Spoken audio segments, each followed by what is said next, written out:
कि मई 13 को जो इंसिडेंट्स हुए थे उसके बारे में अगर आप बताएं कि क्या हुआ था उस दिन। मैं 13 मई को सुबह 9 बजे के करीब अरविंद केजरीवाल जी से मिलने उनके आवास पे गई थी। मुझे वहाँ पे स्टाफ ने ड्राइंग रूम में बिठवाया और बताया कि अरविंद जी घर पे हैं और वो मुझसे मिलने आ रहे हैं। इतने में विभव कुमार जो कि उनके पीएस थे, वो वहाँ पे धनधनाते हुए आते हैं और मैंने उनको बोला भी कि भाई क्या हो गया, मतलब अरविंद जी आ रहे हैं, क्या हो क्या गया। तो इतना मैंने बोला और इतने में ही उन्होंने हाथ छोड़ दिया। उन्होंने मुझे 7-8 थप्पड़ पूरी ज़ोर से मारे। तो जब मैंने उन्हें पुश करने की कोशिश करी तो उन्होंने मेरा पैर पकड़ लिया और मुझे नीचे घसीट दिया। उसमें मेरा सर भी जो वो सेंटर टेबल है उस पे जाके टकराया।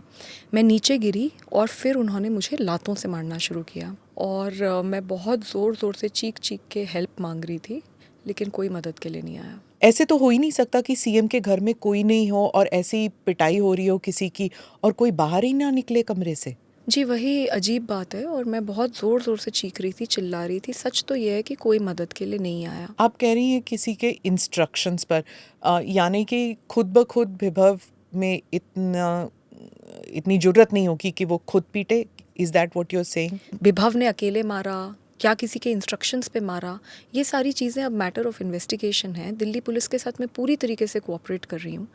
हाँ, मैं ये भी है, लेकिन मैं किसी को क्लीन चिट नहीं दे रही, क्योंकि फैक्ट ये है कि मैं ड्राइंग रूम में थी, अरविंद जी घर पे थे और मुझे बहुत बुरी तरीके से पीटा गया।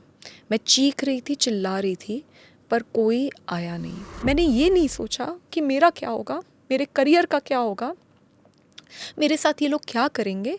मैंने सिर्फ ये सोचा कि जो चीज़ मैंने सारी महिलाओं को बोली है कि आप हमेशा सच के साथ खड़े हो, आप सच्ची सच्ची कंप्लेंट करो, लेकिन आपके साथ अगर कुछ गलत हुआ है तो आप ज़रूर लड़ो। तो आज मैं खुद कैसे नहीं लड़ सकती।